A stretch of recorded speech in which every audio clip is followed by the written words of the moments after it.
Ke sorotan lain, Saudara, imbas kasus penusukan pelajar SMA di Banjarmasin, Komisi 4 DPRD Kalimantan Selatan mendukung pengadaan metal detector di setiap sekolah.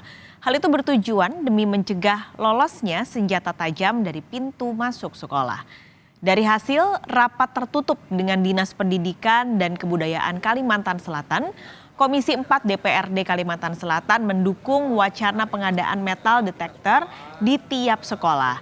Metal detector bertujuan untuk mendeteksi jika ada siswa yang membawa senjata tajam. Selain upaya pencegahan, DPRD juga mendorong Disdikbud Kalsel agar pembinaan murid lebih ditingkatkan. Baik sekali ya, karena budaya kita sendiri pun ini jujur gitu ya, ada budaya yang anak laki-laki itu kemana-mana membawa pisau gitu ya. Ya kita tidak ingin budaya yang negatif seperti itu bisa masuk ke sekolah seperti itu. Jadi dan itu salah satu mungkin langkah-langkah pencegahan. Selain yang kami pikirkan tadi untuk bisa lagi memberikan pemahaman dan lebih lagi meminta kepada guru-guru untuk bisa lagi mendekatkan diri kepada peserta. Di sisi lain, Dinas Pendidikan dan Kebudayaan Kalimantan Selatan meminta isu bullying atau perundungan yang sempat mencuat segera dihentikan dan tidak menghakimi pelaku maupun korban yang merupakan anak di bawah umur. Disdikbud Kalsel juga memastikan akan meningkatkan pendidikan karakter di sekolah agar kejadian serupa tidak terulang. Tidak usah ada kata si A mengatakan bully, perundungan, karena ini akan membuat pihak korban tidak baik, ya kan? Lalu juga tidak ada kata misalnya pelaku harus dihukum berat. Nah ini yang semuanya karena ini korban anak-anak, itu yang menjadi fokus kita. Nah, fokus kita, saya minta doa, saya minta doa, yang korban sehat, pelaku mungkin akan dibina. Informasi selengkapnya akan disampaikan jurnalis Kompas TV Aisyah Iria dari Banjarmasin, Kalimantan Selatan. Aisyah, pertanyaan pertama siang hari ini adalah kondisi korban. Ini bagaimana saat ini?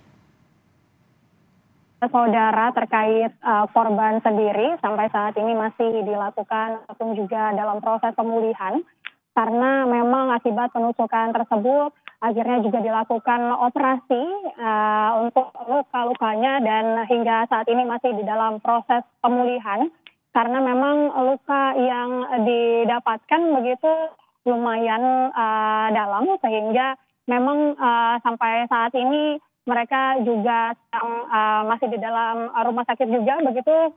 Selain itu untuk pelaku sendiri hingga saat ini masih dilakukan pengamanan di Mapolresta Banjarmasin akibat yang kasus ataupun juga kelakuannya pada saat hari Senin kemarin tepat di pagi hari sebelum upacara sekolah berlangsung. Pascal ya. Saat ini korban masih terus dirawat dan pelaku masih ditahan dan juga penyelidikan masih berlanjut. Bagaimana penyelidikannya sejauh ini? Ini terutama soal pasal, Aisyah. Pasal apa yang akan dikenakan terhadap pelaku karena saat ini ia masih berusia 15 tahun? Iya, mengingat bahwa kasus ini begitu sensitif begitu karena terkait anak berusia 15 tahun ataupun juga di bawah umur sehingga pihak polisian juga berhati-hati dalam menetapkan.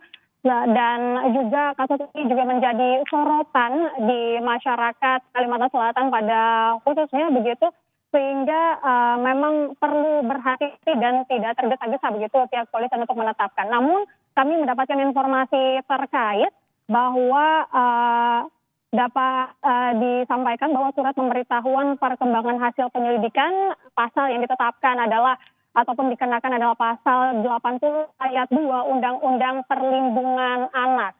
Karena memang ada isu, mungkin kita juga sempat mendengar adanya perundungan, namun perundungan tersebut masih dapat kita dengar hanya sepihak dari pihak pelaku saja, sehingga dari pihak korban ataupun juga orang tua korban juga membantah isu yang ditujukan kepada anaknya ataupun juga korban ini mengenai perundungan itu tersebut. Pascal. Baik, terima kasih Aisyah Iria melaporkan langsung dari Banjarmasin, Kalimantan Selatan.